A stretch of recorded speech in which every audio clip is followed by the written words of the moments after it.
Dude, I saw this video the other day.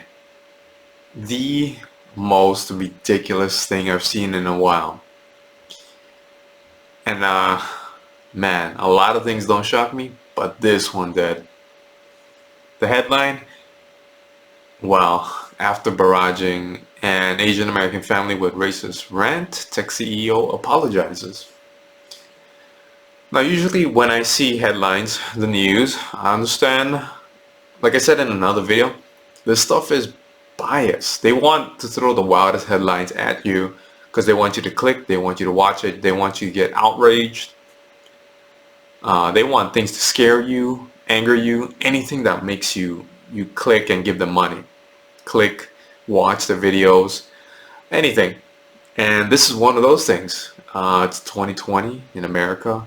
Racism, blatant racism is a big one. Especially, actually, it's only really true if it's, let's be honest, when it's a white person doing it to a minority figure.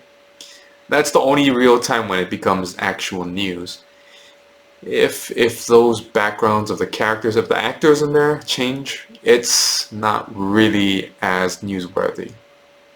I didn't make the rules, the news channels do, and you all watch it and make them money. Okay, let's take a look at this video because it's really ridiculous. Don't mind my neighbors, they are having a party, enjoying themselves. Okay. Raymond DeRosa and his family were having dinner on his wife's birthday, July 4th, at Carmel Valley. Lovely family. DeRosa, probably Filipino. Restaurant Lucia. I grew up in Hawaii, by the way, so that's what ticks me off. It says, okay, Filipino family. Celebrating, having fun. When that fun quickly disappeared, as the man you can see in the background of the celebratory picture began ranting. Suddenly I hear this loud voice, effing Asians. Arosa's niece Jordan Chan recorded what happened next on her cell phone. Say that again. Oh, now you're shy? Michael Lofthouse gave the family the finger, then said,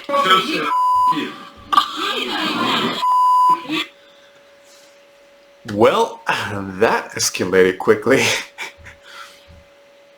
Dude, the interesting thing about racism is that for a lot of people it's subconscious, and so they'll barely even think about it. They'll barely think it's even true for them. But when it's blatant like that, like, okay, yeah, we're taking it all the way to stage 10 racism.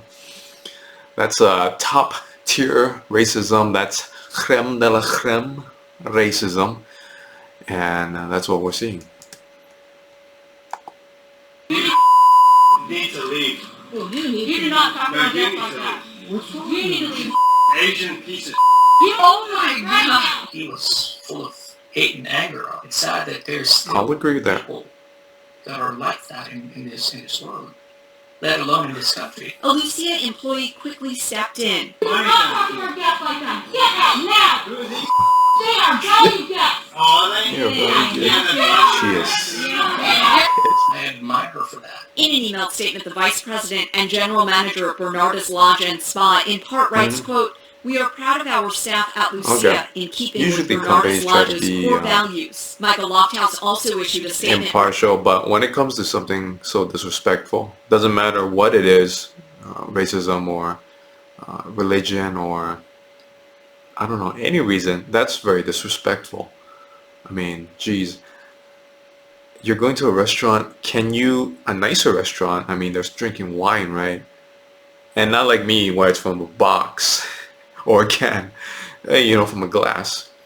And when you go to those places, the expectation is you're not going to yell and insult other strangers or other guests there.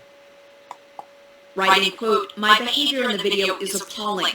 This was clearly a moment where I lost control and made incredibly hurtful and divisive comments. Surname. I would like to deeply apologize to the Chan family. I can only imagine the stress and pain they..." Okay, now this is where it starts getting stupid. This whole story. Well, so this is Michael Lofthouse, the guy that was just yelling racist Asian things. The first thing we have to ask is, why would he do that? These things don't just come out of nowhere. I'm serious. We like to think that it's just someone's born that way and they're just a bad person. Racism equals bad. And they're going to be all that way for the rest of their lives. But I don't think like that. I don't think in terms of black and white figurative speech, right? I think if he views it that way, if he said that, yes, it is very insulting. And I know I'm Asian. But then, where did he get this idea? And first of all, I like to delve into these things, and I'm very blessed to be objective about these things, because I know that when someone hurls something like that at me, and it's been a while since that happened. It hasn't happened since I was a teen, honestly. But when they do that, it's not necessarily supposed to be representative of you, right? This person does not know you. So if you think about it psychologically, how could you possibly be upset by someone making statements about you when they know nothing of you? That's a very important part of, depersonalizing what others may do to you. All right. Especially when they say hateful things.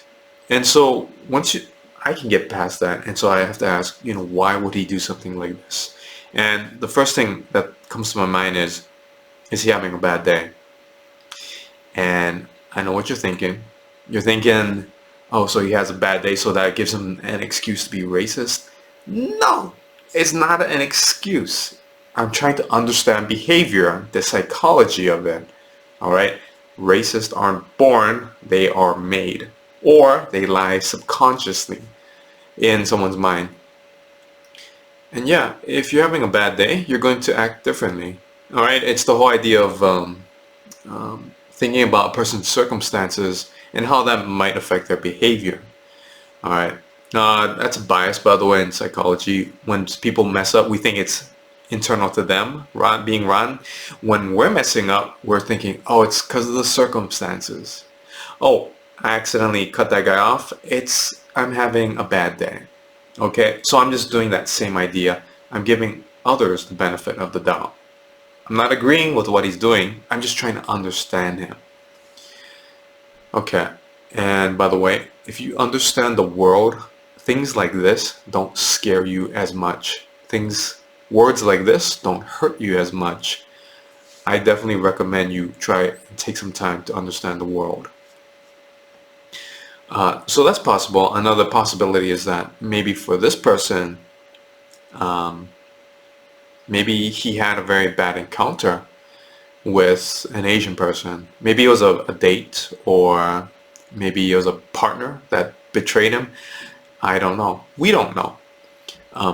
There's a very interesting statement. Right now there's a guy named Sam Acho, a former football player in the NFL, and he has this YouTube channel. It's called Uncomfortable Conversations with a Black Man. And he's bringing up this analogy that when he was a kid, he didn't have a pet dog, like most people have. Not most, but a lot do. And they're friendly. They lick your hands, and they play fetch, and they're just happy to see you, they're wagging the tail. Everybody loves dogs, right? But he said he didn't grow up with that kind of dog. The only dogs he would see are the guard dogs, the vicious ones. And one almost, attacked, or one did attack him and his brother or something. So he got this idea that all dogs are dangerous, all right? In the same way that some people might never interact with black people. Sam Acho is black, by the way, if you're going to tell by the title of his channel. And then they have maybe a few interactions, or maybe they see some news thing about a black criminal, and then now suddenly all black people are criminals. And it's the same idea. So I'm trying to see, maybe that's why this guy's thinking this. He doesn't have everyday interactions. He doesn't have normal interactions. So then one bad event, it just creates this learning process that says, okay, Asian person had a bad event. So the next Asian person I see, bad event. Okay, it's association, conditioning. It's like Pavlov and his dog. I don't know. I didn't make the human mind. I'm just trying to explain it. And so, where it goes wrong is this stupid apology. I was taught to respect people of all races. You don't and I will just say take what the you time said to reflect on my and then actions jump work to, better understand. I'm going to reflect on my actions and understand inequality face. Shut up. Okay? I'm going to quit my job and I'm going to become this PR, this post-racist rant PR guy. And I'm going to charge people $500 an hour to make statements like this and stand up on a podium and say, my client is trying to understand the world better and apologizes for insensitive behavior and is doing their best to understand the inequality and injustices towards people of color. Shut up. Okay. Understand the inequality that so many of those around me face every day. He's just saving face, I think.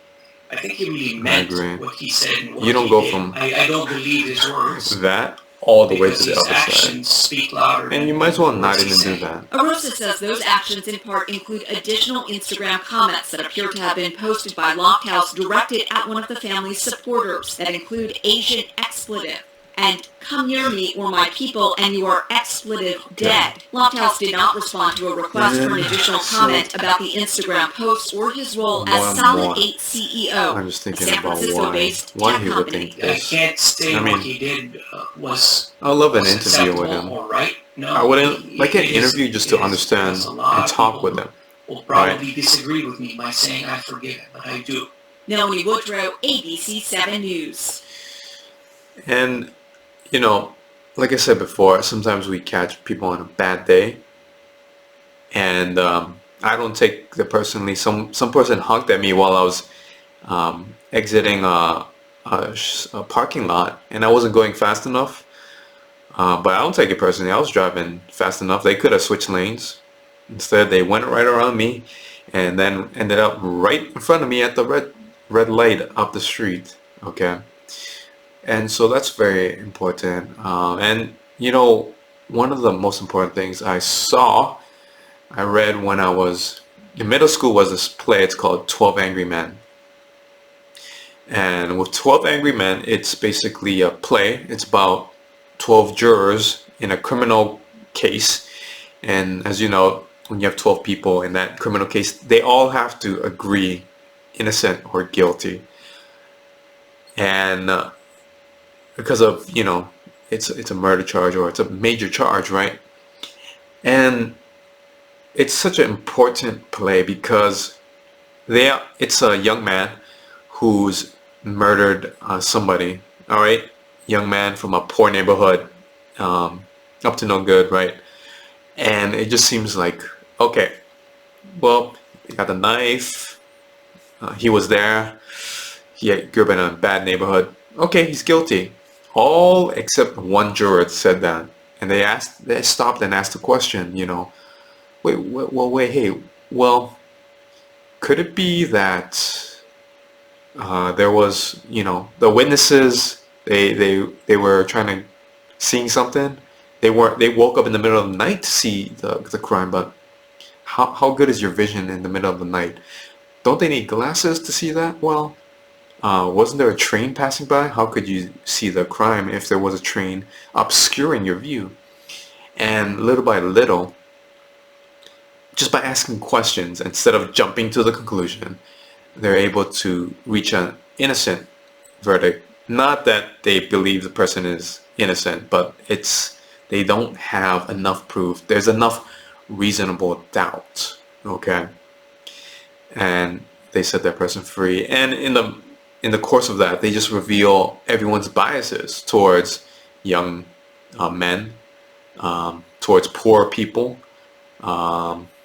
towards people who grew up in tougher neighborhoods, or just people that, you know, may not necessarily look so uppity, right?